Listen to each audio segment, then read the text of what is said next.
Warahmatullahi wabarakatuh. Innal hamdalillah nahmaduhu wa nasta'inuhu wa nastaghfiruhu wa na'udzu billahi min syururi anfusina wa min sayyiati a'malina. May yahdihillahu fahuwal muhtadi wa may yudlil fala hadiyalah. Asyhadu an la ilaha illallah wa asyhadu anna Muhammadar Rasulullah. Allahumma sholli ala Muhammad abdika wa nabiyyika wa rasulika nabiyya ummi wa alihi wa sahbihi wa sallim taslima. Adada ma akhatabihi ilmuk wa khatabihi qalamuk wa asahu kitabuk wa radallahu ma'an sadatina Abi Bakrin wa Umar wa Uthman wa Ali wa ani sahabati ajma'in wa anit tabi'ina wa tabi'ihim bisanin ila yaumidin.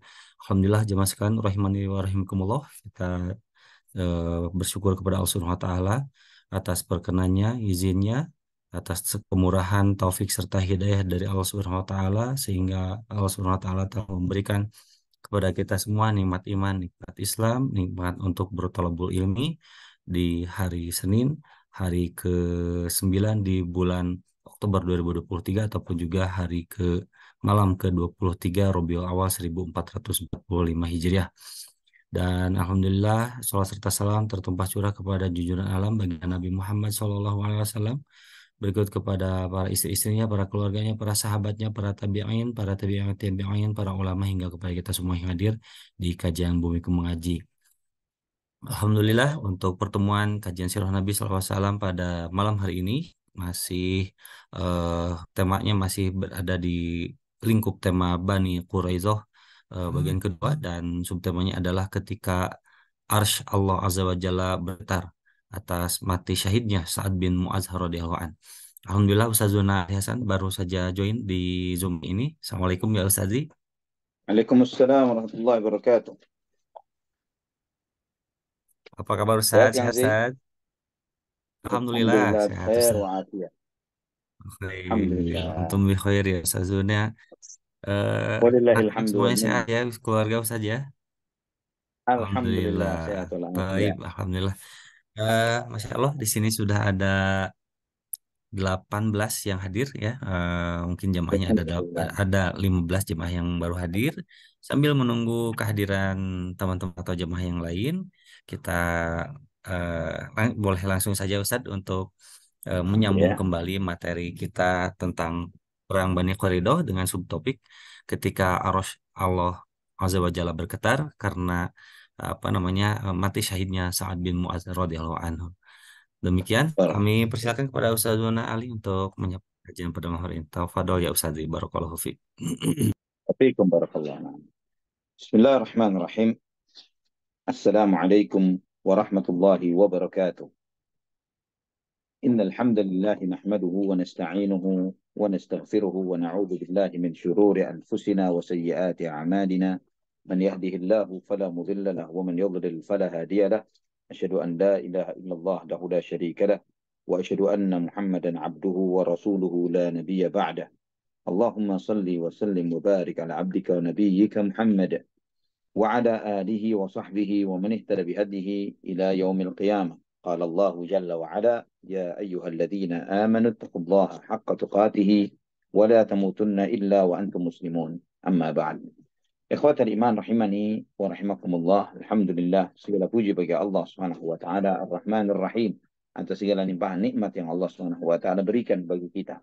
Alhamdulillah, Allah Subhanahu wa taala menjadikan kita sebagai umat yang mulia, umat yang paling mulia di antara seluruh umat manusia dengan nikmat tauhid, nikmat diutusnya Nabi Muhammad sallallahu alaihi wasallam, nikmat Al-Qur'an, nikmat sunnah Nabi sallallahu alaihi wasallam. Yang ini semuanya sebagaimana yang Allah Subhanahu wa taala tegaskan di dalam surat Al-Fath, "Walladzi arsala rasulahu bil huda wa dinil haqq liyudhhirahu 'ala ad-din kulli wa kafa billahi syahida." Dialah Allah Subhanahu wa taala yang telah mengutus utusannya dengan petunjuk dan agama yang benar, dengan ilmu dan amal saleh, liyudhhirahu 'ala ad-din kulli. Dan Allah Subhanahu wa taala mengutus dengan kebenaran dan agama yang benar ini agar Allah Subhanahu wa taala menunjukkan ketinggian dan keunggulan Islam, kemuliaan Islam dari seluruh agama yang ada. Wa kafa billahi syahida, dan cukuplah Allah Subhanahu wa taala sebagai saksi akan hal ini. Ikhwa fillah rahimani wa rahimakumullah.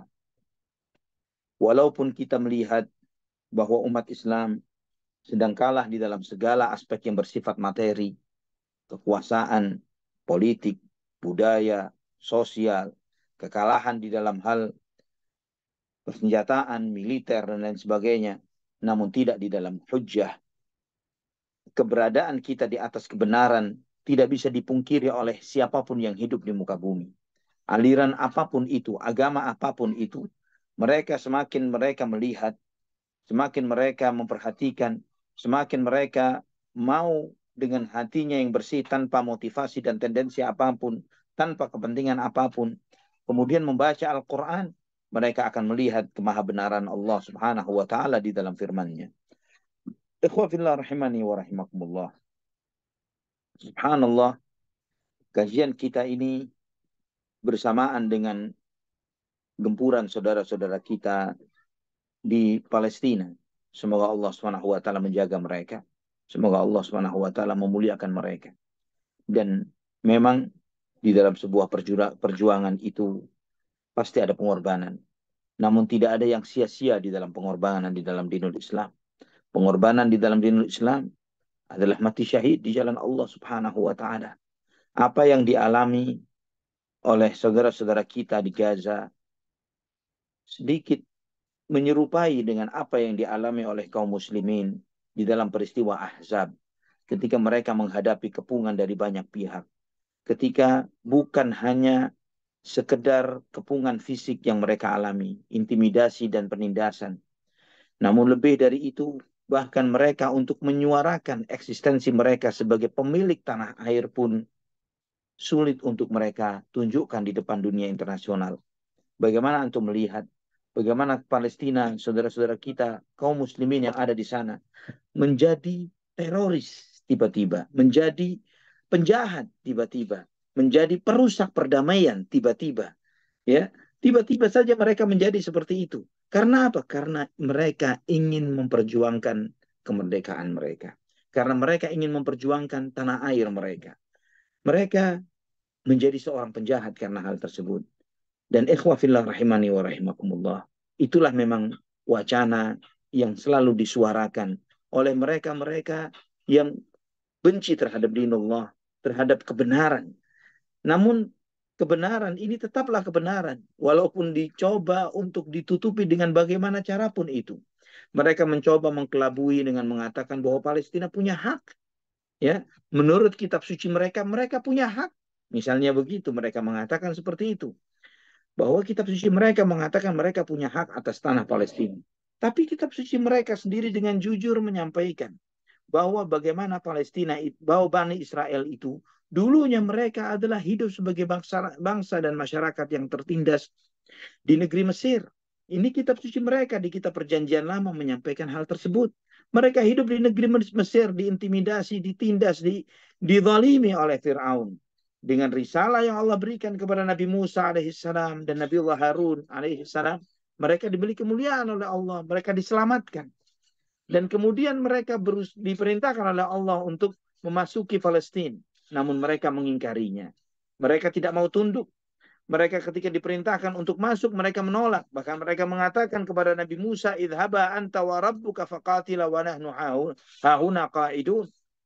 Mereka mengatakan kepada Nabi Musa dan Harun, kalian berdua berangkatlah bersama Tuhan kalian berperang. Biar kami nunggu aja di sini. Maka karena keterkutukan mereka ini, kan terlaknatnya mereka, Allah Subhanahu wa taala mengutuk mereka menjadi bangsa yang nomaden di muka bumi. Yatihuna fil ard. Mereka menjadi bangsa yang nomaden di muka bumi. Tidak memiliki tempat tinggal. Sampai kemudian mereka akhirnya sepeninggal Nabi Musa alaihissalam mereka mencoba memasuki Palestina sebagai penjajah. Mereka memasuki bangsa Kanaan, bangsa Arab Kanaan. Membunuh laki-laki dan wanita dan anak-anak mereka. Membunuh bahkan binatang mereka. Membakar perkebunan mereka dan seterusnya merusak sana dan sini. Mereka bertahan kurang lebih 70 tahun di dalam penjajahan itu dan kemudian mereka terusir kembali. Dan itulah yang Allah Subhanahu wa taala memang telah tegaskan lu'inu aynama thuqifu. Mereka terlaknat. Wa ba'u bighadabin minallah. Mereka terus terkena azab Allah Subhanahu wa taala. Mereka terkutuk dan terlaknat dimanapun mereka berada. Illa bihablim minallahi wa hablim minan nas. Kecuali ketika mereka mendapatkan bantuan pertolongan dari Allah dan pertolongan dari manusia. Pertolongan dari Allah ketika mereka tunduk di dalam pemerintahan Islam. sebagaimana yang kita baca di dalam sirah Nabi kita Muhammad SAW. Nasib mereka di masa sebelum mereka berkhianat kepada Nabi Muhammad SAW, mereka aman. Hablun minallah, di bawah kekuasaan Allah Subhanahu wa taala, mereka mendapatkan keamanan. Wa hablum minan nas, seperti yang terjadi saat ini, bagaimana masyarakat mereka diberi perlindungan oleh bangsa-bangsa di dunia ya dengan memberikan pertolongan dan support kepada mereka. Ikhwah fillah rahimani wa rahimakumullah. Sebentar ikhwah.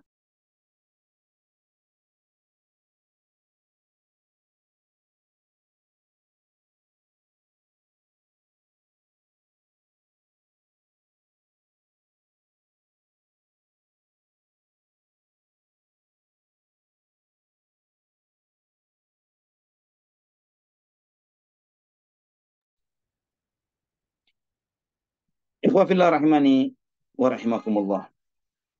Dan kemudian mereka mencoba membuat wacana bahwa bukankah nenek moyang mereka juga pernah berkuasa, pernah duduk di Palestina, maka mereka memiliki hak untuk itu. Jika pernah menjajah sebagai dalih atau alasan bahwa mereka berhak atas hal itu, atas tanah air, apa jadinya misalnya Belanda atau Jepang tiba-tiba kembali menjajah Indonesia dan mengatakan dengan dalih bahwa kami dulu pernah menjajah loh. Indonesia bukan sebentar kami jajah 350 tahun misalnya. Maka dengan dalih itu Belanda mengatakan kami punya hak atas Indonesia. Apakah itu sebagai sebuah wacana yang bisa diterima? Nah, ikhwah fillah rahimani wa rahimakumullah. Jika Belanda yang ingin misalnya berinisiatif untuk menjajah Indonesia dengan dalih bahwa mereka pernah eksis di negeri ini selama 350 tahun, tidak dibenarkan. Apa dalihnya? Bani Israel karena dulu pernah menjajah 70 tahun, ya, menjajah Palestina, Bani Israel menjajah Palestina, kemudian dibenarkan untuk melakukan hal itu.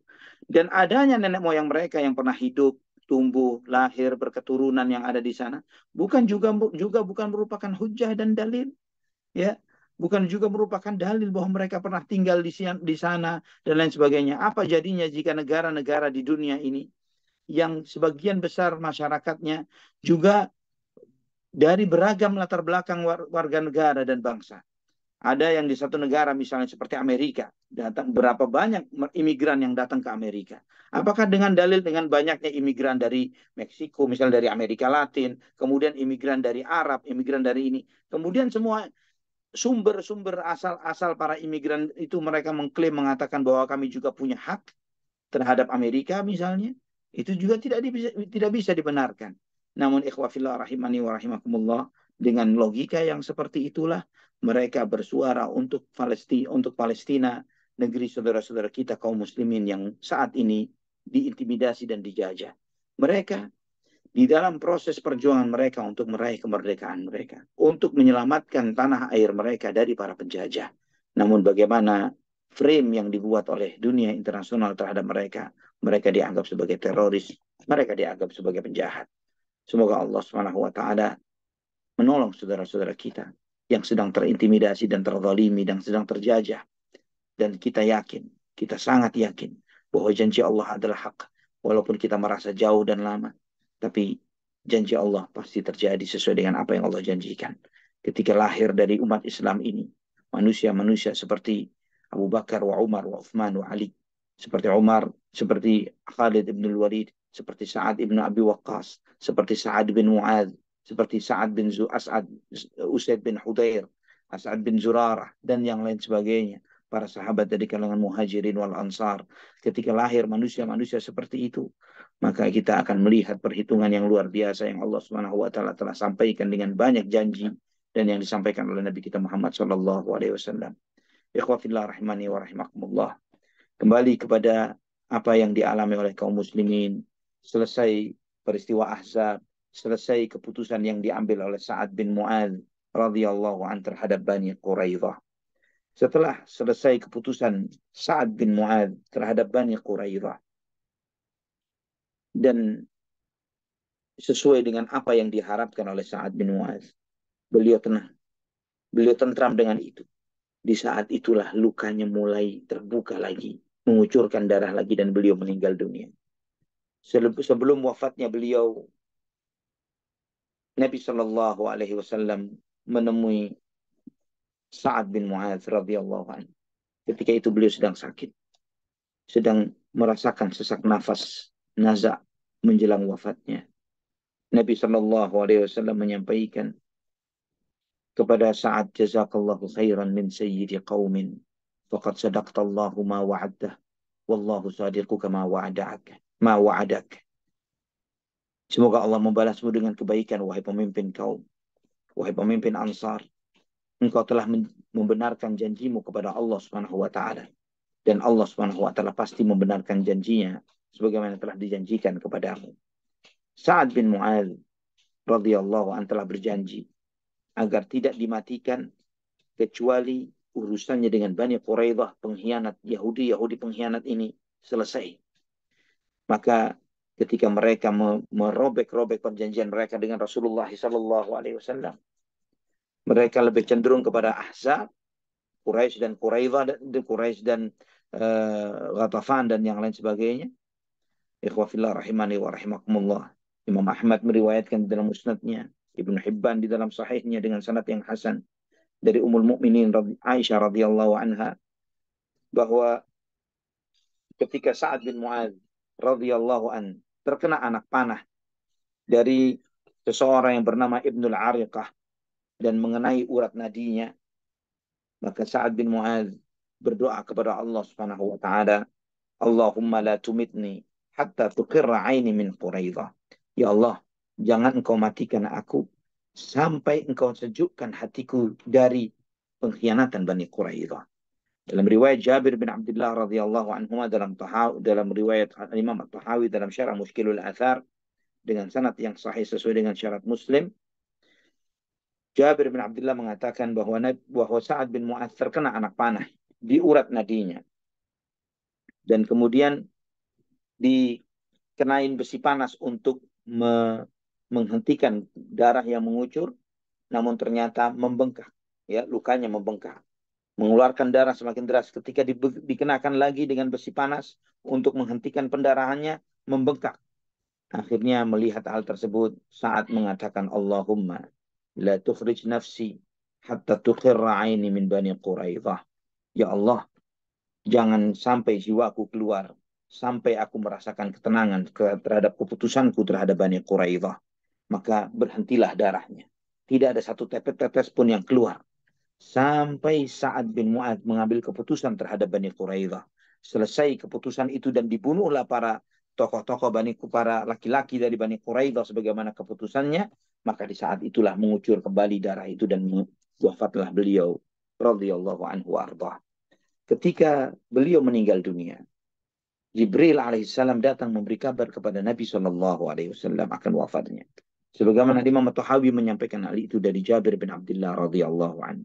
Jibril datang menemui Nabi Shallallahu alaihi wasallam dan berkata, "Man hadzal 'abdu salih alladzi mata futihat lahu abwabus sama' wa taharraka lahu al-'arsy?" Siapa hamba saleh yang meninggal dunia pada hari ini? Pintu-pintu langit terbuka dan arsy Allah bergetar. Maka Nabi Shallallahu alaihi wasallam pun keluar mencari tahu dan ternyata adalah Sa'ad bin Mu'adz radhiyallahu anhu warḍah. Nabi Shallallahu alaihi wasallam mendengar hal itu, beliau bergegas, lari, mengejar ke rumah Sa'ad bin Mu'adz radhiyallahu anhu. Sebagaimana Ibnu Sa'ad meriwayatkan dalam tabaqatnya dengan sanad yang sahih dari Mahmud bin Labid radhiyallahu anhu. Ketika urat nadi Sa'ad terkena luka tersebut pada peristiwa Khandaq dan semakin beratlah kondisi sakitnya, maka mereka mengarahkan untuk dirawat oleh seorang wanita yang bernama Rufaidah, dan beliau sering mengobati orang-orang yang terluka. Dan Nabi SAW setiap kali melewati tendanya Sa'ad selalu ditanya, kaifa amsait? Kalau di sore hari ditanya bagaimana keadaanmu, di pagi hari dijenguk oleh Nabi ditanya bagaimana keadaanmu, sampai ketika suatu hari saat semakin berat kondisi sakitnya, maka dia dipulangkan ke kaumnya, ya, dari kaumnya, dari Bani Abdul Ashhal, ditempatkan di rumah-rumah mereka. Nah, ikhwatul iman rahimani wa rahimakumullah. Ketika Nabi SAW seringkali juga mendatangi beliau dan bertanya. Nah, suatu hari ketika dalam kondisi yang sakit, yang di hari wafatnya Sa'ad, Para sahabat pun keluar bersama Nabi. Nabi bergegas, berjalan dengan cepat sampai seakan-akan berlari, sampai memutuskan tali-tali sandal para sahabat, sampai menjatuhkan selendang-selendang mereka. Dan itu pun mereka bertanya kepada Nabi Shallallahu Alaihi Wasallam, ya Rasulullah, engkau melelahkan kami dengan cara jalanmu. Karena Nabi Shallallahu Alaihi Wasallam berjalan dengan sangat cepat. Kemudian Nabi Shallallahu Alaihi Wasallam bersabda, Inni akhafu an tasbiqana al-malaikatu alaihi fatughassilahu kama ghassalat Hanzalah. Aku khawatir kita kedahuluan dengan para malaikat di dalam memandikannya, sebagaimana Hanzalah dimandikan oleh para malaikat. Jangan sampai yang memandikan Sa'ad bin Mu'adz adalah para malaikat, sebagaimana yang dimandikan, sebagaimana Hanzalah radhiyallahu anhu dimandikan oleh malaikat. Maka sampailah di rumahnya. Saat kemudian sambil dimandikan, ibunya menangis. Ibunya mengatakan, Waila ummi Sa'adin Sa'ada hazamatan wajidda. Betapa sedihnya ibu Sa'ad akan kehilangan Sa'ad. Namun kesungguhan dan kesiapan hati, kesungguhan dan kesiapan hati yang ada di dalam hati ibu Sa'ad. Nabi SAW mendengar apa yang disampaikan oleh Ummu Sa'ad ini. Beliau sallallahu alaihi wasallam bersabda, kullu naihatin takdzibu illa Ummu Sa'din. Setiap ratapan terhadap jenazah semuanya bohong kecuali apa yang diucapkan oleh ibunya Sa'ad. Kemudian Nabi sallallahu alaihi wasallam memangku Sa'ad, meletakkan kepalanya di pangkuan beliau sallallahu alaihi wasallam. Kemudian Nabi sallallahu alaihi wasallam bersabda, berdoa, Allahumma inna Sa'dan qad jahada fi sabilik wa saddaqa rusulak wa qadha alladhi alayhi faqbal ruhahu bi khairi ma taqabbalta bihil arwah. Ya Allah, sesungguhnya Sa'ad telah berjihad di jalanmu, telah membenarkan utusan-utusanmu, dan telah terjadi apa yang telah ditetapkan terhadap dirinya. Terimalah rohnya ya Allah, sebaik-baik yang engkau terima dari para arwah yang berangkat, yang naik kepadamu. Ikhwafillah rahimani wa rahimakumullah. Al-Bazzar meriwayatkan dengan sanad yang jayyid, yang baik, dari Ibnu Umar radhiyallahu anhu, beliau mengatakan, Rasulullah sallallahu alaihi wasallam bersabda, laqad habata yawma mata Sa'ad bin Mu'adz 70,000 malakin ilal ard lam yahbitu qabla dhalik. Sungguh pada hari kematian Sa'ad bin Mu'adz turunlah 70.000 malaikat ke muka bumi yang sebelumnya mereka belum pernah turun ke muka bumi. Ikhwafillah rahimani wa rahimakumullah. Turunnya para malaikat untuk ikut mengantarkan jenazah Sa'ad radhiyallahu anhu.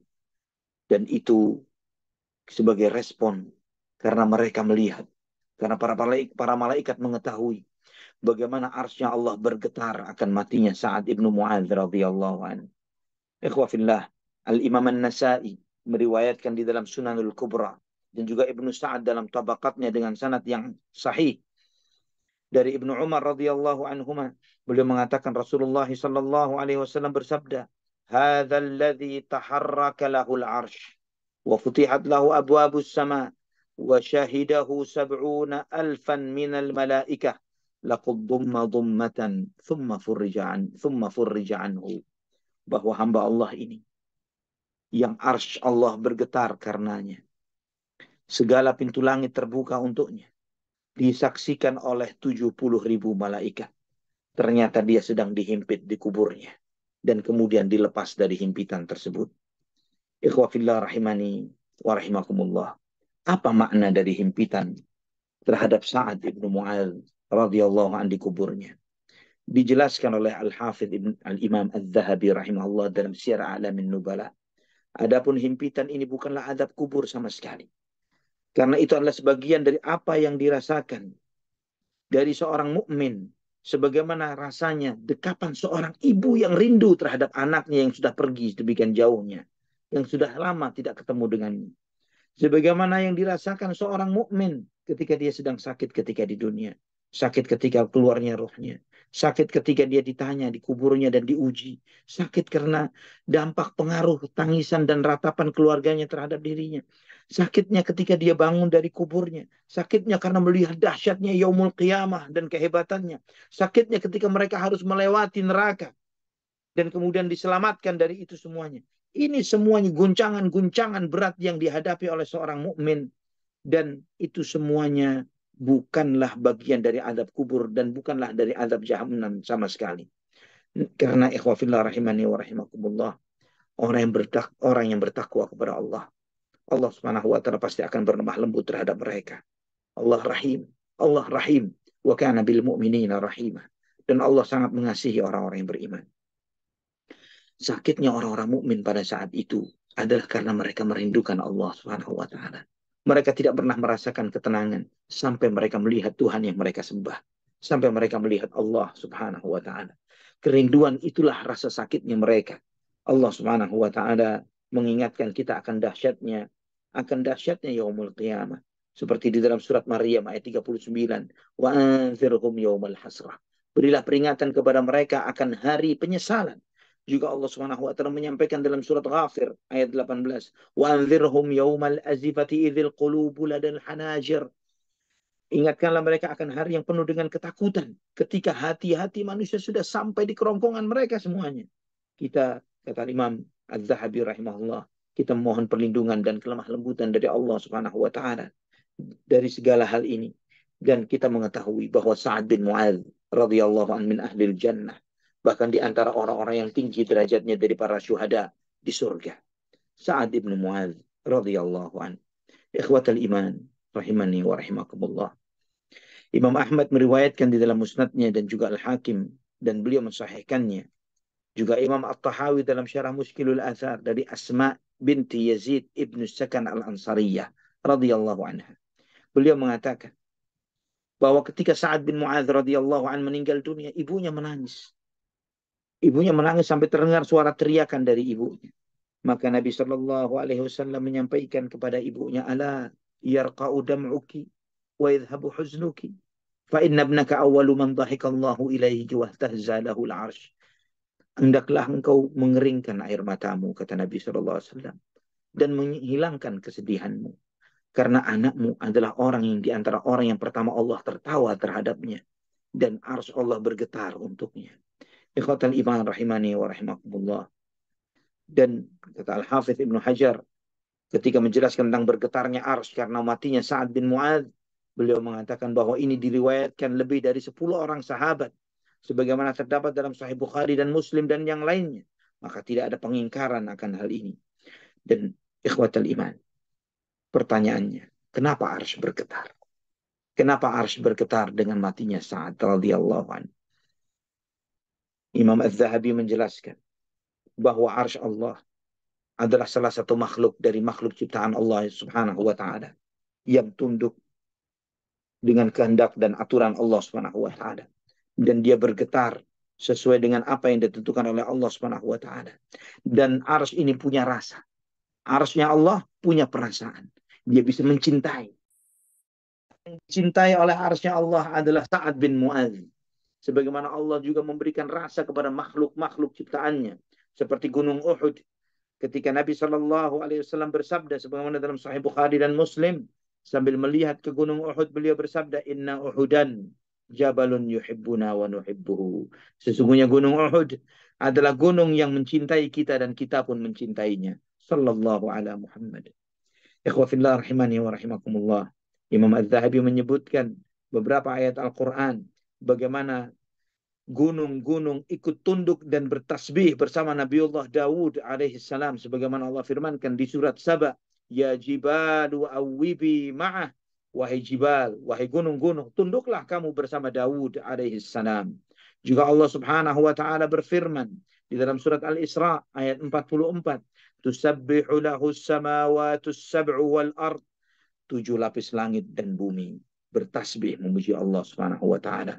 Selanjutnya Allah berfirman di ayat yang sama, wa in min syai'in illa yusabbihu bihamdih. Segala sesuatu yang ada di diri kita, di antara kita semuanya bertasbih memuji Allah Subhanahu wa taala. Ini adalah hak, kata Imam Az-Zahabi. Juga di dalam Sahih Bukhari, Ibnu Mas'ud radhiyallahu an menyampaikan kunna nasma'u tasbihal ta'ami wa huwa yu'kal. Kami mendengar bagaimana makanan yang di tangan Nabi Shallallahu Alaihi Wasallam itu makanan itu bertasbih, sedangkan makanan itu sedang dikonsumsi oleh kita, dikonsumsi oleh para sahabat. Radhiyallahu anhum ajma'in. Wa sallallahu wasallam ala nabiyyina Muhammad. Ikhwatal iman. Kata Imam Az-Zahabi setelah menjelaskan riwayat-riwayat ini, wa hadza babun wasi'un sabiluhul iman. Dan ini adalah pembahasan yang luas yang semuanya kuncinya adalah iman kepada Allah Subhanahu wa taala. Kemudian ketika selesai dimandikan jasad Sa'ad bin Mu'adz radhiyallahu anhu, dikafani, maka para sahabat pun memikulnya, membawa jenazah Sa'ad bin Mu'adz radhiyallahu anhu. Beliau adalah laki-laki yang besar, tinggi dan besar. Namun ketika dipikul, ternyata jasadnya begitu ringannya. Jenazahnya begitu ringannya. Dan menjadi pembicaraan dari orang-orang munafikin yang mengatakan, khaffaha, betapa entengnya nih jasad, betapa ringannya dia.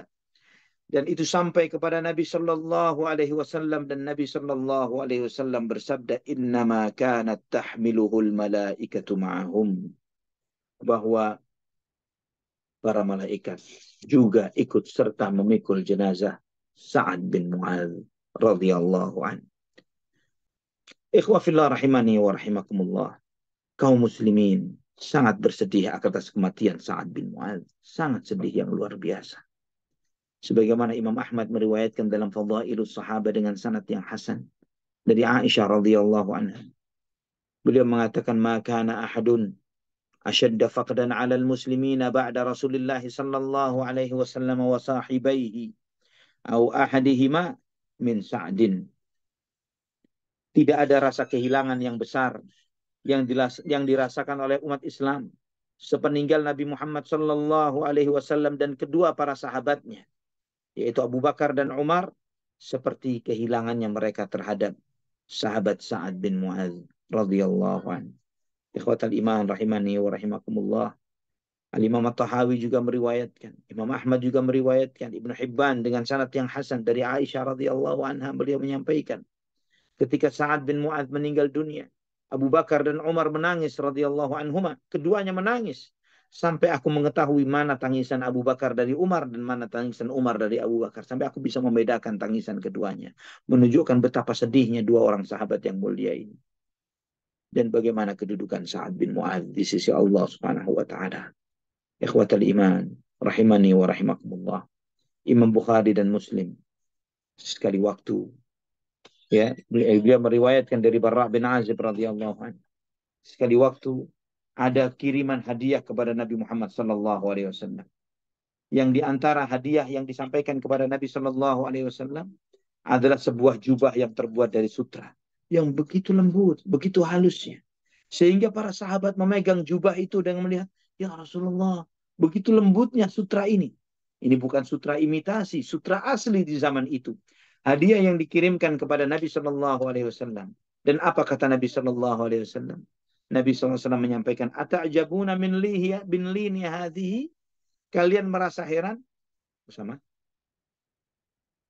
Apakah kalian heran dengan lembutnya ini, dengan halusnya pakaian ini? Lamanadilu Sa'd bin Mu'adzin fil jannah khairun minha wa alyan. Sungguh, sapu tangan atau tisu Sa'ad bin Mu'adz di surga lebih baik dan lebih lembut dari sutra ini. Tisunya Sa'ad bin Mu'adz radhiyallahu an lebih lembut dan lebih halus daripada sutra yang membuat para sahabat kagum pada saat itu. Allahu Akbar. Betapa murahnya dunia ini, ikhwafillah rahimani wa rahimakumullah. Betapa tidak bernilainya dunia. Jika karena perjuangan jiwa yang mereka kemudian mati syahid di jalan Allah Subhanahu wa taala, yang membuat tisu mereka di akhirat, di surga yang mereka pakai dan buang begitu saja, nilainya jauh lebih baik daripada dunia dan seisinya. Sa'ad bin Mu'adz adalah seorang pemuda yang berkulit putih, tinggi, tampan, wajahnya sangat bagus, matanya lebar, janggutnya bagus, radhiyallahu an.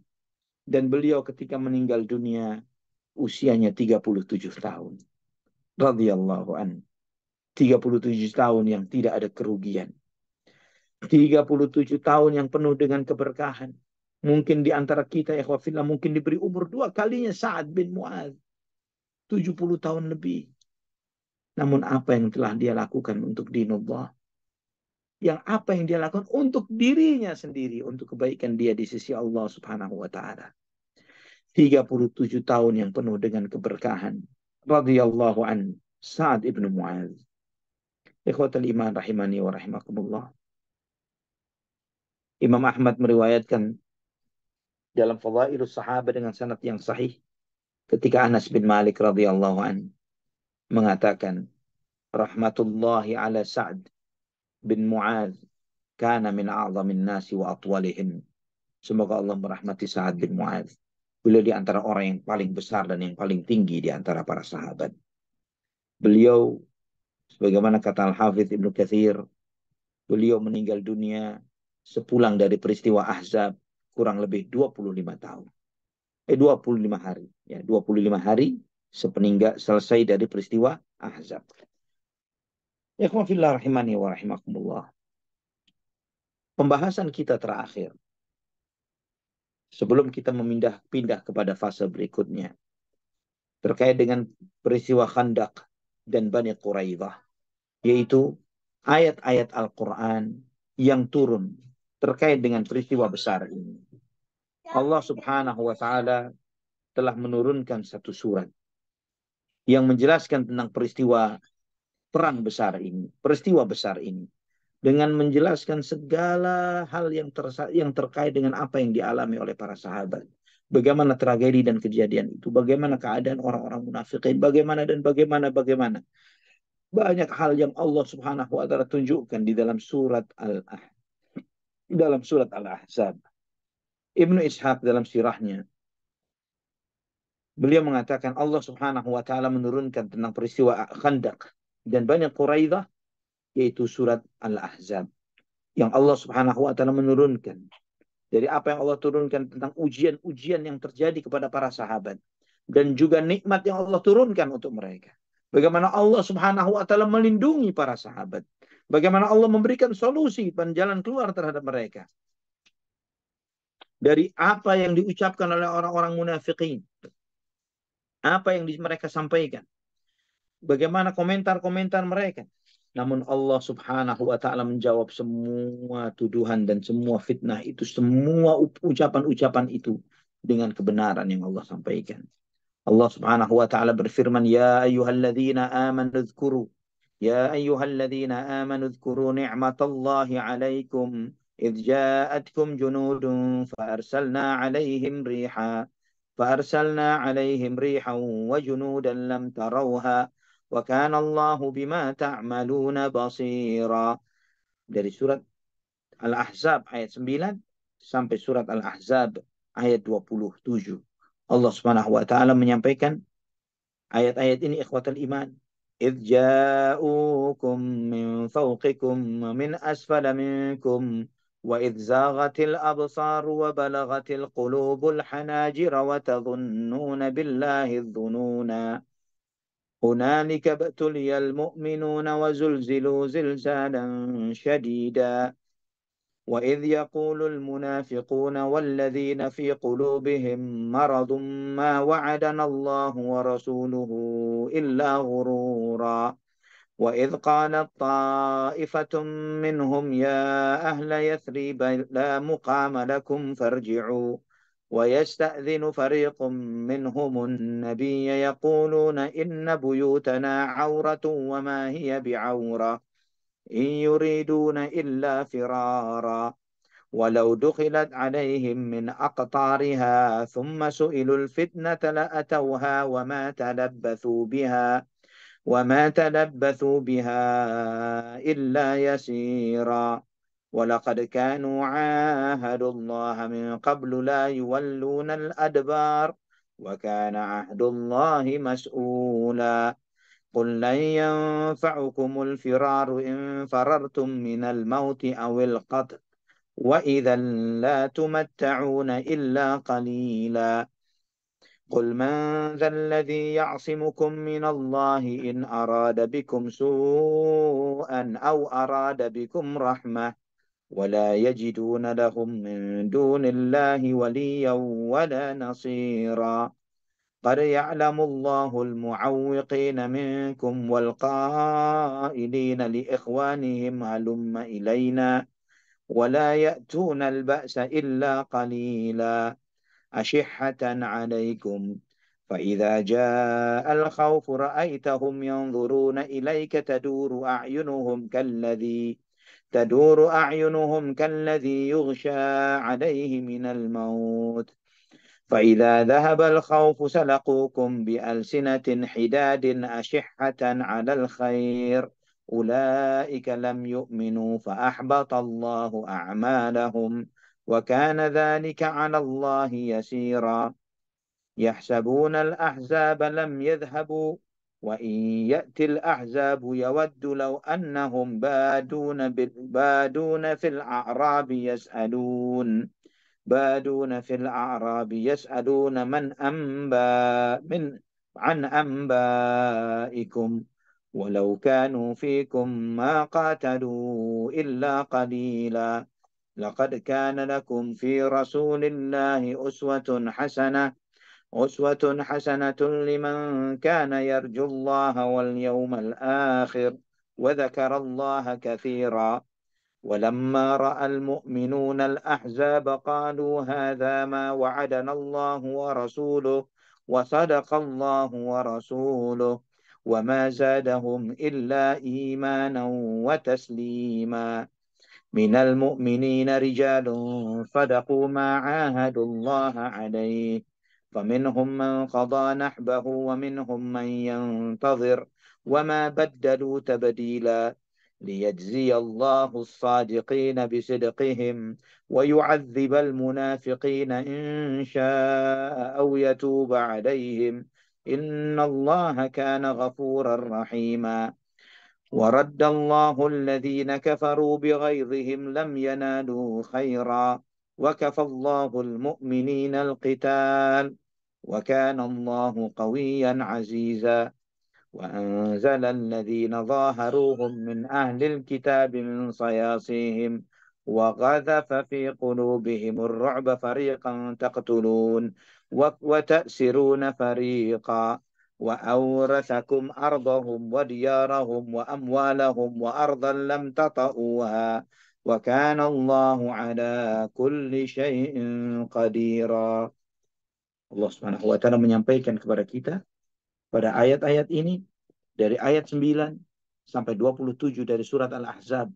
Allah berfirman, wahai orang-orang beriman, ingatlah nikmat Allah yang telah dikaruniakan kepadamu ketika bala tentara datang kepadamu, lalu kami kirimkan kepada mereka angin topan dan bala tentara yang tidak dapat terlihat olehmu. Allah Maha melihat akan apa yang kamu kerjakan, yaitu ketika mereka datang kepadamu dari atas dan dari bawahmu, dan ketika penglihatanmu terpana dan hatimu menyesak sampai ke kerongkongan, dan kamu berprasangka yang bukan-bukan terhadap Allah. Disitulah diuji orang-orang mukmin dan digoncangkan hatinya dengan goncangan yang dahsyat. Dan ingatlah ketika orang-orang munafik dan orang-orang yang hatinya berpenyakit berkata, yang dijanjikan Allah dan Rasulnya kepadamu hanyalah tipu daya belaka. Dan ingatlah ketika segolongan di antara mereka berkata, wahai penduduk Yathrib, penduduk kota Madinah, tidak ada tempat bagimu, maka kembalilah kamu. Dan sebagian mereka minta izin kepada Nabi untuk kembali pulang dengan berkata, sesungguhnya rumah-rumah kami terbuka, tidak ada yang menjaga. Padahal rumah-rumah mereka itu tidak terbuka. Mereka hanyalah hendak lari. Kalau Yathrib diserang dari segala penjuru, kemudian mereka diminta agar membuat kekacauan, niscaya mereka mengerjakannya. Dan hanya sebentar saja mereka menunggu. Dan sungguh, mereka sebelum itu telah berjanji kepada Allah, mereka tidak akan berbalik ke belakang atau mundur. Dan perjanjian dengan Allah akan diminta pertanggungjawabannya. Katakanlah, wahai Muhammad, lari tidaklah berguna bagimu jika kamu melarikan diri dari kematian atau pembunuhan. Dan jika demikian, kamu terhindar dari kematian, kamu hanya akan mengecap kesenangan sebentar saja. Allah mengingatkan dalam ayat ke-16 ini, upaya lari dari medan jihad tidak akan menyelamatkan seseorang dari kematian. Memang jika dia selamat dari kematian di medan jihad, mereka hanya diberi kesenangan hidup sebentar. Setelah itu mereka bakal mati lagi. Katakanlah, siapakah yang dapat melindungimu dari takdir Allah jika dia menghendaki bencana atasmu atau menghendaki rahmat untuk dirimu? Orang-orang munafik itu tidak akan memperoleh pelindung dan penolong selain Allah. Sungguh, Allah subhanahu wa ta'ala mengetahui orang-orang yang menghalang-halangi di antara kamu dan orang-orang yang berkata kepada saudara-saudaranya, marilah bersama kami. Tetapi mereka datang berperang hanya sebentar. Mereka kikir terhadapmu. Apabila datang ketakutan atau bahaya, kamu melihat mereka itu memandang kepadamu dengan mata yang terbalik-balik seperti orang yang pingsan karena akan mati. Dan apabila ketakutan telah hilang, mereka mencacimu dengan lidah yang tajam, sedang mereka kikir untuk berbuat kebaikan. Mereka itu tidak beriman, maka Allah menghapus amalnya, dan yang demikian itu mudah bagi Allah.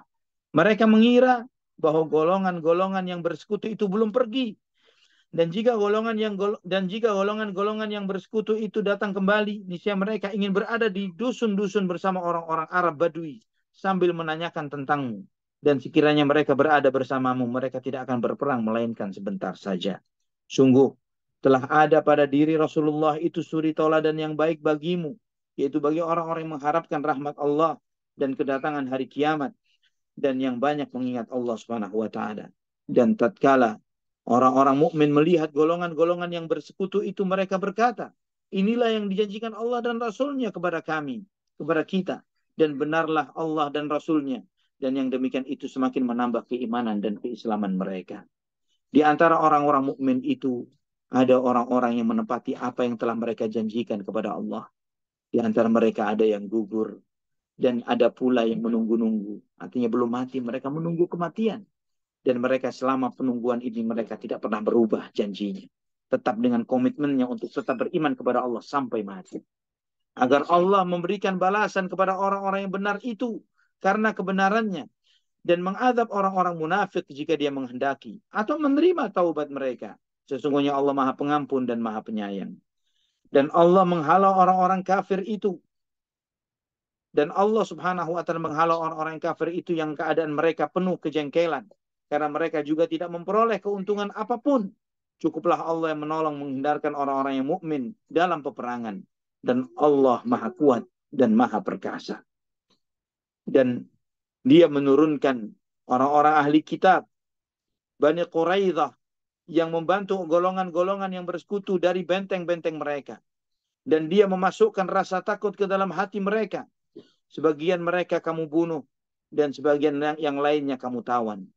Dan dia mewariskan kepada kamu tanah-tanah, rumah-rumah, dan harta benda mereka. Dan begitu pula tanah-tanah yang belum kamu pijak. Dan Allah Maha Kuasa terhadap segala sesuatu. Di ayat yang terakhir, Allah subhanahu wa ta'ala menjanjikan kepada kaum mukminin bahwa Allah subhanahu wa ta'ala mewariskan kepada kamu, wahai kaum mukminin, tanah-tanah mereka, rumah-rumah mereka, harta benda mereka, dan tanah yang belum kamu pijak. Telah dijelaskan oleh para ulama ahli tafsir.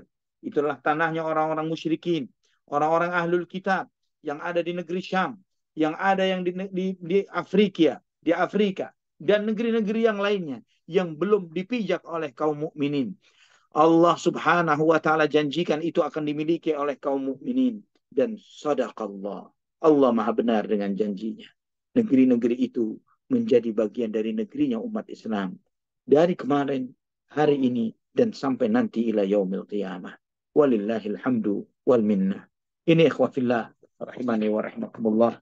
Kajian sirah kita dari gugurnya, mati syahidnya, manusia yang mulia, di antara sayyidus syuhada, yaitu Sa'ad bin Mu'adz radhiyallahu an, yang dengan gugur dan mati syahidnya beliau membuat arsy Allah bergetar. Subhanakallahumma rabbana wa bihamdik. Inilah kemuliaan yang Allah berikan, ikhwatillah rahimani wa rahimakumullah. Dan insyaallah sebagaimana yang disebutkan oleh Nabi sallallahu alaihi wasallam bahwa fase ini, fase Ahzab, fase Bani Quraidah yang dihabisi oleh kaum muslimin karena pengkhianatan mereka, adalah fase terakhir dari titik nadir kekalahan kaum muslimin. Sejak saat itu, tidak ada lagi penyerangan terhadap kota Madinah. Yang ada adalah kebalikannya. Sejak ini, kata Nabi SAW, mereka tidak akan lagi berani maju untuk menyerbu kota Madinah. Namun kita yang akan berangkat ke sana. Sallallahu alaihi wa ala alihi wa sahbihi wa sallam. Walillahil hamdu wal minnah. Barakallahu fiikum. Masya Allah, barakallahu fiik. Masya Allah, Masya Allah. Ini cita-cita yang sangat mulia sekali dan eh, bagaimana untuk eh, menguatkan cita-cita kita agar mati syahid ini. Masya Allah, sangat luar biasa sekali. Dan eh, mudah-mudahan kita dapat mempunyai cita-cita yang sama, yaitu cita-cita syahid di jalan Allah. Itu sebagai cita-cita tertinggi ke orang Muslim, Masya Allah. Tapi untuk selanjutnya, jemaah sekalian, rahmani wa rahimakumullah, bagi yang ingin bertanya, kami persilahkan di sesi kedua ini boleh bertanya melalui chat box di Zoom meeting ini ataupun juga boleh bertanya melalui tombol raise hand yang insya Allah oleh panitia akan dibantu untuk di open mic-nya. Silahkan jemaah sekalian yang ingin bertanya. Pak Hairus, ada Pak Hairus nih malam ini hadir. Masya Allah. Barakallahu fiik, Pak Hairus. Sebentar, sebentar Ana cek dulu. Baik Pak Hairus, silahkan Pak Hairus.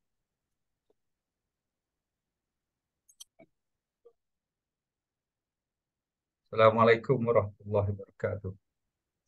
Waalaikumsalam warahmatullahi wabarakatuh. Apa kabar Ustaz? Ya, sehat Pak Hairus. Ustaz, apabila kita mempelajari kembali sejarah ada perang Bani Quraizah, kita mendapati nama-nama seperti Bani Auf, Bani Nadir, Bani Quraizah. Apakah nama-nama sebegini Ustaz masih ada lagi di negara Arab Saudi, di perkampungan-perkampungan yang bergelarkan keturunan mereka sebagai Bani? Maksudnya siapa yang ada di Masjid Saudi, Pak Hairus? Maksud saya nama-nama seperti Bani ini Oh, Bani Fulan, Bani Fulan, Bani Bani Fulan. Fulan. Ya, apakah masih ada lagi di zaman ini penduduk Saudi Arabia atau negara-negara Arab yang lain menggunakan kelompok mereka sebagai Bani Fulan dan sebagainya? Nah, ya. Yang saya tahu dari apa yang biasa sering kita kenalan dengan orang-orang Saudi, kalau kita mendalami, artinya menanyakan tentang silsilah atau nasab mereka, di saat itu mereka akan bicara. Mereka akan menekan anak Fulan min Bani Fulan, dari keturunan Fulan, dari keturunan Fulan misalnya. Itu selalu mereka menyebutkan akan hal ini. Contoh misalnya, sekedar contoh saja. Ini di Saudi dan juga sampai keturunan belakang. Salah satu misalnya pendiri Al-Irsyad misalnya Syekh Ahmad bin Muhammad As-Surkati Al-Ansari, ya disebut Syekh Ahmad bin Muhammad As-Surkati Al-Ansari. Dikatakan Al-Ansari, apa maksudnya Al-Ansari? Adalah dari keturunan Ansar. Nah, ketika ditanya lebih detail keturunan Ansar, banyak sahabat Ansar. Siapa Ansar di sini? Maka disebutkan dari Jabir bin Abdullah radhiyallahu anhu misalnya. Disebutkan dari keturunan Jabir bin Abdullah radhiyallahu anhu. Jadi selalu seperti itu ya, disebutkan tentang periwayatan-periwayatan atau penyebutan-penyebutan yang seperti ini. Ya, tapi itu memang lebih terdetik, lebih dalam kalau kita menanyakan antum min dzurriyyat min, dari keturunan siapa? Apakah Quraisy ataukah dari Ansar? Kalau Ansar dari Bani siapa? Itu ada detailnya. Itu ada penjelasannya sebagaimana yang mereka hafal atau mereka ingat atau mereka ketahui dari silsilah nasab keluarga mereka. Wallahu a'lam bishawab. Alhamdulillah. Soalan kedua Ustaz.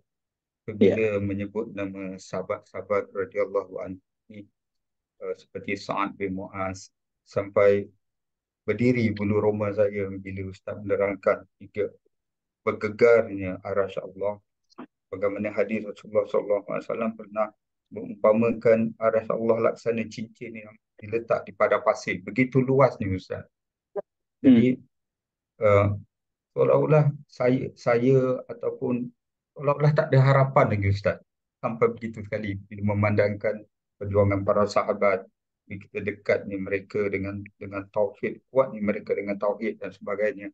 Dan kita hidup di zaman sekarang ni terlampau terlalu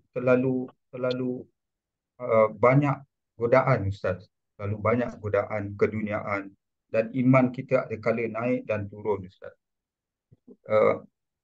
Jadi bagaimana itu? Kita mempelajari para sahabat, mengenal sirah mereka, mengenal betapa mulianya mereka, dan Allah janjikan syurga, dan kita beringin berada di jalan mereka. Dalam masa yang sama, keadaan kita di dunia pada hari ini, apabila kita pergi bekerja dan pulang bekerja, terdedah dengan berbagai-bagai maksiat mata, Ustaz.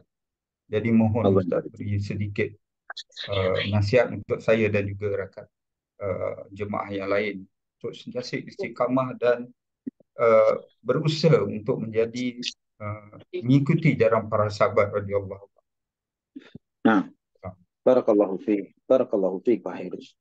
Memang benar, memang tidak salah seperti yang Pak Heru sampaikan, bahwa memeluk dinul Islam bukan sekedar dalam bentuk menjalankan perintah-perintah zahir yang Allah Subhanahu wa taala sebutkan di dalam Al-Qur'an maupun sunnah Nabi sallallahu alaihi wasallam. Lebih dari itu semuanya adalah bagaimana seorang muslim memiliki syakhsiyah, memiliki kepribadian sebagai seorang muslim. Bagaimana seorang muslim memiliki hati dan jiwa sebagaimana seorang muslim. Jadi yang harus dipikirkan oleh kaum muslimin saat ini adalah apa yang diinginkan Islam dari diri kita.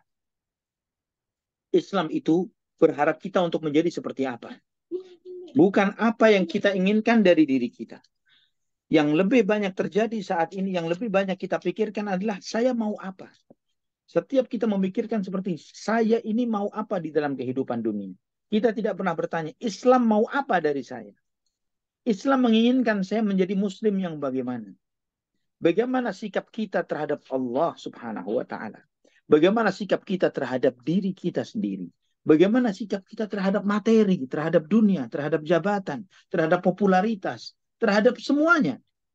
Ya. Bagaimana itulah yang diinginkan Islam di dalam dari diri kita semuanya. Bukan cuma sekedar, itu tidak dikatakan sekedar, tapi itu sesuatu yang besar. Menjalankan rukun Islam yang 5. Menjalankan perintah-perintah Allah yang zahir di dalam Al-Quran dan Sunnah. Menghidupkan sunnah-sunnah, ibadah fi'liyah, ibadah-ibadah yang berupa praktek-praktek yang dijalankan. Tapi lebih dari itu semuanya, bagaimana memiliki hati seperti hatinya para sahabat. Bagaimana memiliki jiwa seperti jiwanya mereka. Yang mereka menilai rakhis, menilai murah harta mereka, nyawa mereka untuk Allah Subhanahu wa taala dan Rasulnya. Mereka bukan lagi sekali diuji, berkali-kali mereka diuji. Sa'ad bin Mu'adz radhiyallahu an pertama kali diuji, pertama kali pada waktu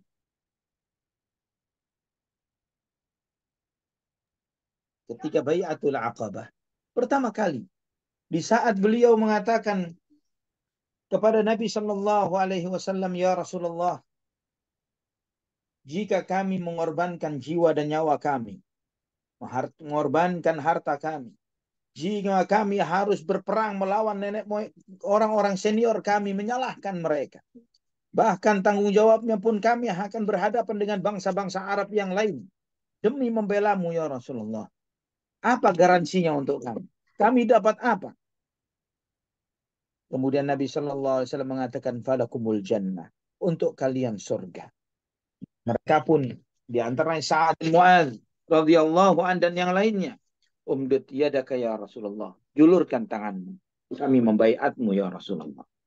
Dari hari itu, dan mereka tidak pernah mundur untuk melihat bagaimana ketika terjadi peristiwa perang Badar, bagaimana Nabi Shallallahu Alaihi Wasallam ketika beliau bermusyawarah dengan para sahabatnya, beliau bertanya apa yang harus kita lakukan menghadapi serbuan yang dilakukan oleh orang-orang Quraisy terhadap kota Madinah pada saat itu. Kemudian Abu Bakar menjawab, Umar menjawab, beberapa sahabat muhajirin menjawab. Namun Nabi tidak menggubris sahabat-sahabat muhajirin.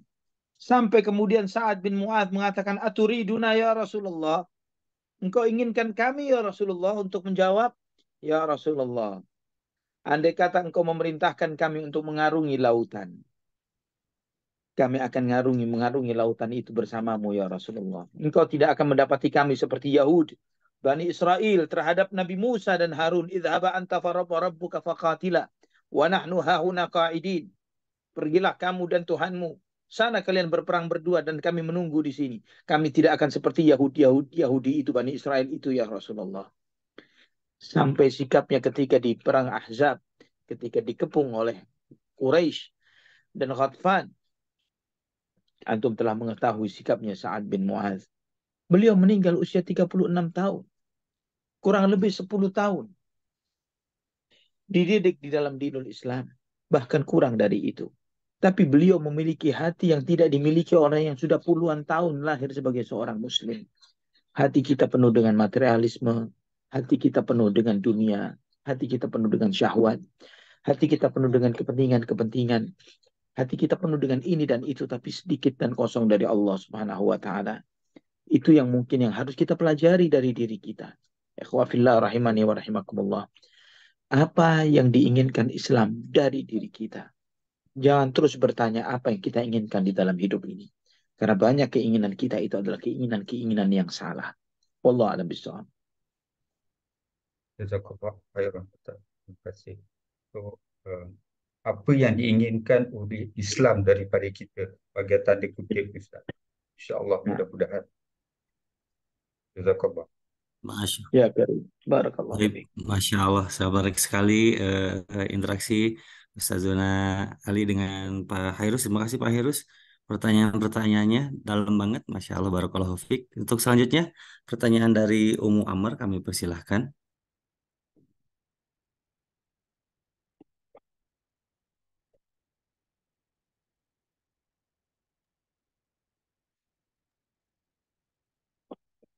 Ya, jazakumullahu khairan. Host, Assalamualaikum warahmatullahi wabarakatuh. Jazakumullahu khairan Ustadz atas materinya hari ini. Betapa bangganya umat Islam memiliki para sahabat dan pejuang-pejuang Muslim yang dedikasinya terhadap tauhid tidak diragukan lagi, kesetiaannya kepada Rasulullah SAW juga tidak diragukan lagi. Semoga kita dianugerahkan Allah Subhanahu wa Ta'ala menjadi umatnya Rasulullah SAW sampai akhir hayat. Ustadz, yang ingin ditanyakan, yang pertama adalah, tadi Ustadz menyebutkan Sadaqallahul Azim atau Sadaqallah. Yang kami tahu hanya sederhana ketika selesai ngaji, kita menyebutkan Sadaqallah. Mohon penjelasannya Ustadz, pengucapan ini dan arti pemakaian yang sebenarnya. Jazakumullah. Barakallahu fiik. Ucapan Sadaqallah adalah ucapan kita semoga apa yang kita ucapkan adalah apa yang dari hati kita, bahwa kita membenarkan Allah Subhanahu wa Ta'ala, membenarkan Rasulullah sallallahu alaihi wasallam. Bahwa ucapan itu bukan cuma apa yang ada di lisan, tapi adalah dari hati kita bahwa kita membenarkan Allah dan membenarkan Rasulullah sallallahu alaihi wasallam. Itu maksud dari kata sadaqallah, maha benar Allah, wa sadaqa rasuluhu, dan benarlah rasulnya, utusannya. Apakah ada tuntunan bahwa selesai membaca Al-Quran, membaca Sadaqallah atau Sadaqallahul Azim? Jawabannya tidak ada. Jawabannya tidak ada. Namun apakah boleh membaca itu? Misalnya, bagi sebagian kita yang memahami Al-Quran, membaca Al-Quran, dengan apa yang dia pahami, itu seringkali muncul di dalam hati itu pembenaran. Selalu setiap ayat atau apa yang dia baca karena dia paham dengan apa yang dibacanya, itu muncul percikan-percikan di hati itu yang mengatakan Sadaqallah, Sadaqallah, Sadaqallah. Nah, ketika percikan-percikan itu diantaranya kemudian tersirat keluar dari lisannya, di akhir dia membaca, dia menutup dengan mengucapkan Sadaqallah dengan apa yang dia baca itu semuanya. Karena semua adalah dari apa yang terpercik di dalam hatinya, maka itu tidak mengapa. Karena itu bukanlah sebagai bentuk dia mengamalkan suatu amalan yang tidak ada tuntunannya dari Nabi SAW. Namun menjadikan itu sebagai sebuah kebiasaan, sesudah selesai membaca Al-Quran, itu adalah bid'ah dan tidak ada tuntunan dari Rasulullah SAW. Allah alam bisawab. Ya, Ustadz. Pertanyaan kedua, Ustadz. Assalamualaikum warahmatullahi wabarakatuh. Ustadz, mohon nasihatnya. Tadi ketika Ustadz menjelaskan bahwa orang-orang munafik yang tidak ingin berangkat berperang, memberikan alasan bahwa rumah-rumahnya takut karena tidak ada yang menjaga. Padahal sebenarnya tidak demikian. Nah, kaitannya Ustadz dengan pertanyaan ini. Ketika kita punya uang atau kita punya harta yang bisa dikatakan berlebih, tetapi ketika ada ketukan, misalnya sedekah atau bantuan kepada orang yang membutuhkan, itu ada rasa yang, ya dia minta lagi, dia minta lagi. Apakah ini termasuk munafik ya Ustadz? Kalau memang iya, bagaimana ya Ustadz untuk menghilangkan rasa bakhil atau munafik ini? Mohon nasihatnya, jazakumullahu khairan. Barakallahu fiik. Naam, memang di antara sifat kemunafikan itu adalah bakhil di dalam bersedekah. Tapi bukan cuma sekedar seperti itu. Ya, bahkan sebagian orang-orang munafik itu mencibir dan mencemooh orang-orang mukmin. Ya, mereka yalmizunaka fis sadaqat, sebagaimana Allah sebutkan di Al-Quran bahwa mereka mencibirmu karena sedekah-sedekah mereka. Mereka itu tidak menganggap bahwa sedekah itu penting. Ya, kenapa? Karena mereka melihat Allah Maha Kaya, bahasa klaim mereka ya. Tapi klaim ini antum tahu bahwa ya, orang-orang munafik menampakkan keimanan untuk menyembunyikan kekufuran. Jadi ucapan mereka Allah Maha Kaya bukan sebagai bentuk statement keimanan, tapi statement mereka Allah Maha Kaya. Kenapa harus saya ngasih kepada si fakir itu? Minta aja langsung ke Allah. Misalnya begitu. Ini statement kemunafikan yang mereka ucapkan. Dan juga termasuk statement ucapan mereka ini, statement kemunafikan itu, diantaranya adalah mereka misalnya mengatakan bahwa Allah nggak butuh dengan duit sedekah kamu yang seremeh itu misalnya. Mengomentari orang yang hartanya sedikit, yang sedekahnya sedikit. Ya, Allah Maha Kaya, Allah nggak butuh dengan sedekahmu yang receh, misalnya begitu. Namun ketika melihat orang beramal dengan amal yang besar, bersedekah yang besar, ya dia sok pamer, dia sok komentator ulung.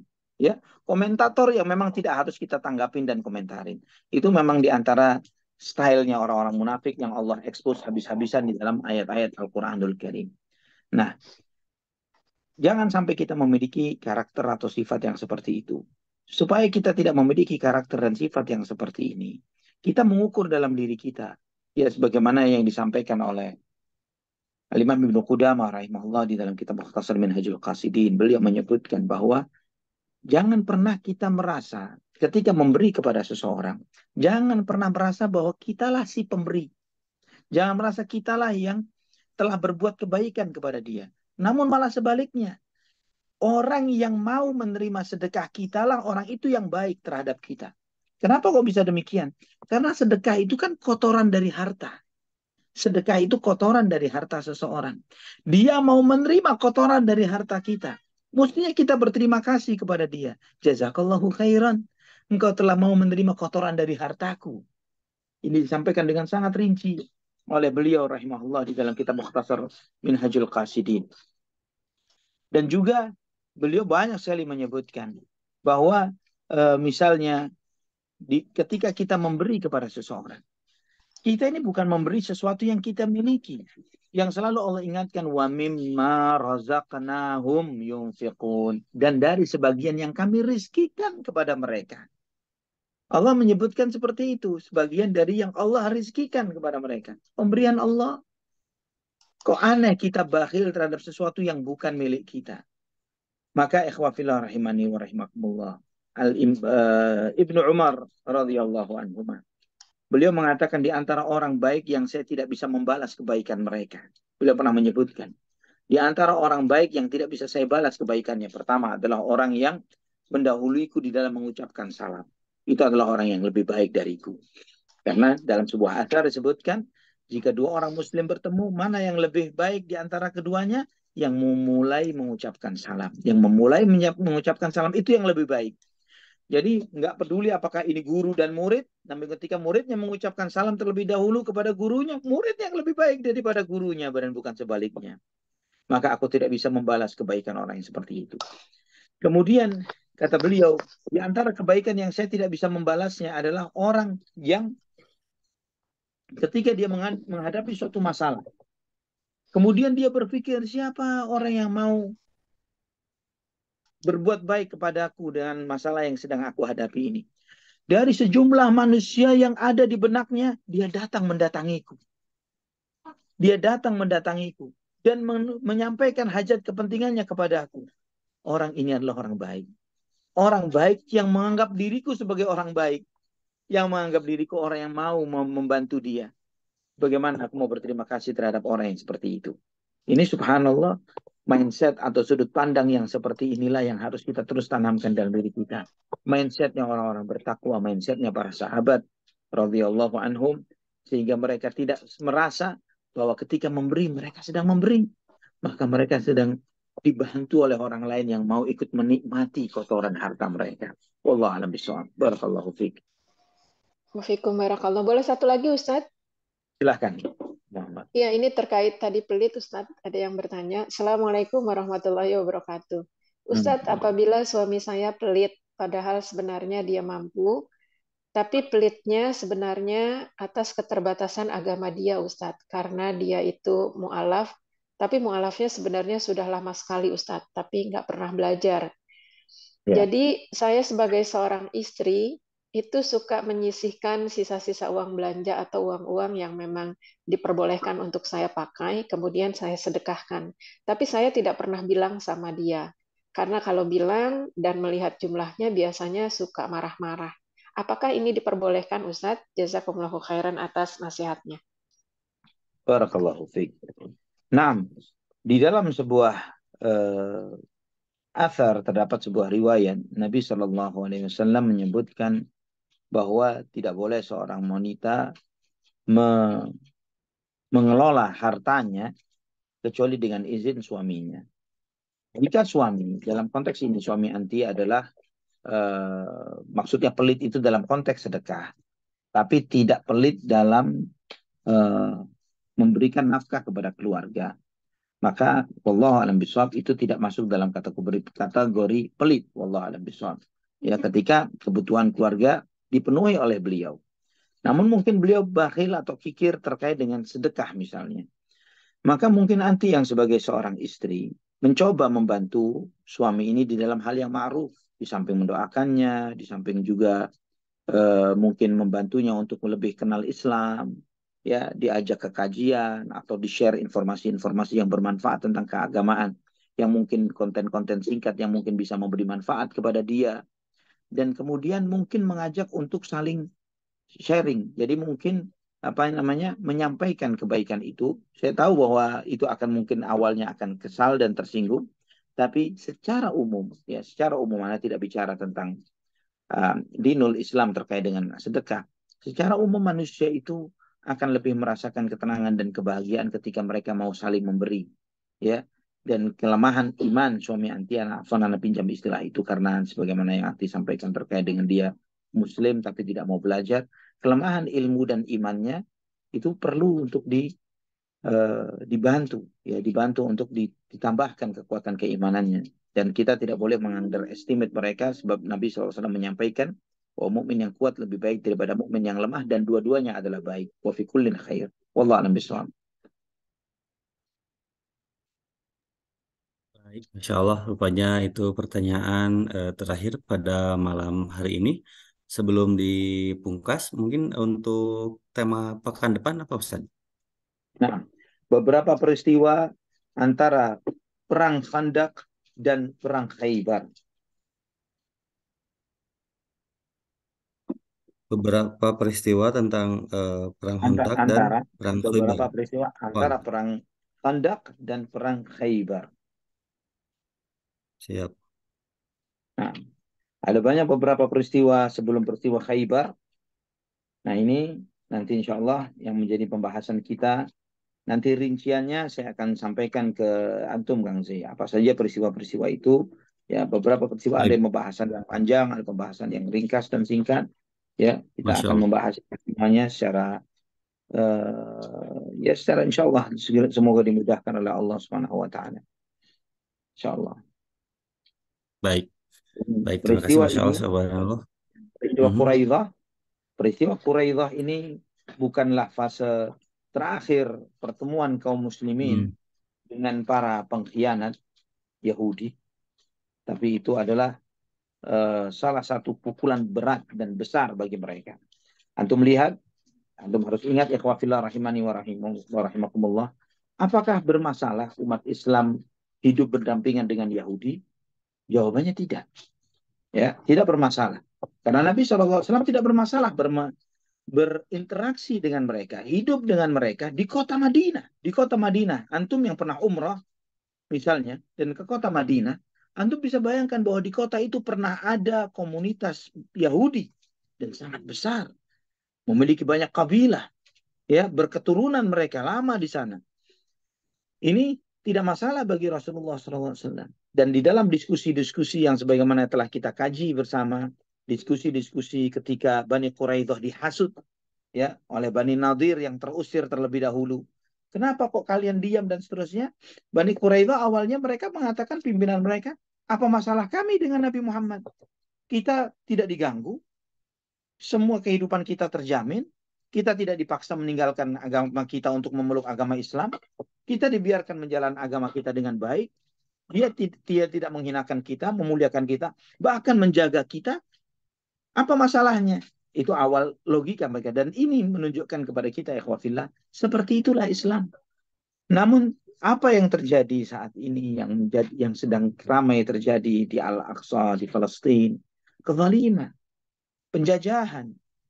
Ya, kita berdamai, silahkan kita berdamai, duduk berdamai, tapi tidak dalam intimidasi dan kezaliman. Maka di dalam perjuangan kaum muslimin memang banyak korban yang berjatuhan. Mati atau tidak mati, ya, di dalam jihad fisabilillah, dua-duanya adalah mulia. Namun ketika di dalam sejarah misalnya Al-Aqsa akan meninggalkan ribuan atau bahkan jutaan korban nyawa dari kaum muslimin, jutaan nyawa itu bukanlah nyawa yang sia-sia, yang berterbang begitu saja, tidak jelas kemana perginya. Namun mereka adalah para syuhada yang mereka dimuliakan oleh Allah Subhanahu wa taala, bala ahya'un inda rabbihim yurzaqun. Mereka mulia, mereka hidup di sisi Tuhan mereka, diberi rezeki oleh Allah Subhanahu wa taala. Semoga Allah Subhanahu wa taala menjadikan kita hamba-hambanya yang mati syahid di jalan Allah Subhanahu wa taala. Amin ya rabb. Barakallahu fiik. Barakallahu fiik. Nah, Masya Allah, syukur jazakallahu Ustaz Zona yang telah menyampaikan kajian kita yang sangat inspiratif sekali dari salah satu pemuda yang cakap, yang ganteng, kemudian juga pemberani, sekaligus juga dan Allah menepati janjinya dari sahabat Nabi SAW yang mulia ini, yakni Sa'ad bin Mu'adz ini, dengan mati syahid, yang berikrar jangan sampai meninggal sebelum menyelesaikan jihadnya, begitu ya. Masya Allah. Barakallahu fiik ya Ustazi, terima kasih atas kehadirannya pada malam hari ini. Dan semoga Allah Subhanahu wa taala senantiasa menjaga Ustaz serta keluarga sehat-sehat selalu, dimudahkan, dilancarkan dalam setiap aktivitasnya. Jazakumullah khairan jamaah sekalian. Demikianlah perjumpaan kita dengan Ustaz Zona Ali Hasan Bawazir, dan nanti kita insya Allah kita nantikan kembali untuk pekan depan tentang beberapa peristiwa antara perang Khandaq dan perang Khaybar ya di pekan depan. Semoga Allah Subhanahu wa taala memanjangkan usia kita hanyalah untuk taat kepadanya sesuai Al-Quran dan Sunnah Nabi SAW, kemudian memberkahi atas setiap waktu yang kita sisihkan untuk bertolabul ilmi. Allah karuniakan keberkahan atas usaha kita, pekerjaan kita, dan mudah-mudahan Allah Subhanahu wa taala memberikan pahala syahid kepada kita semua, amin ya rabbal alamin. Atas nama kru Bumi Mengaji yang hadir pada malam hari ini, yang bertugas pada malam hari ini, menghaturkan banyak terima kasih dan mohon maaf atas kekhilafan apabila ada yang kurang berkenan. Sekali lagi terima kasih atas kehadirannya, dan marilah kita akhiri dengan doa kifaratul majelis. Subhanaka Allahumma bihamdika asyhadu an la ilaha illa anta astaghfiruka wa atubu ilaik. Terima kasih Ustaz. Assalamualaikum warahmatullahi wabarakatuh. Waalaikumsalam warahmatullahi wabarakatuh. Barakallahu fiikum. Selamat istirahat Ustaz.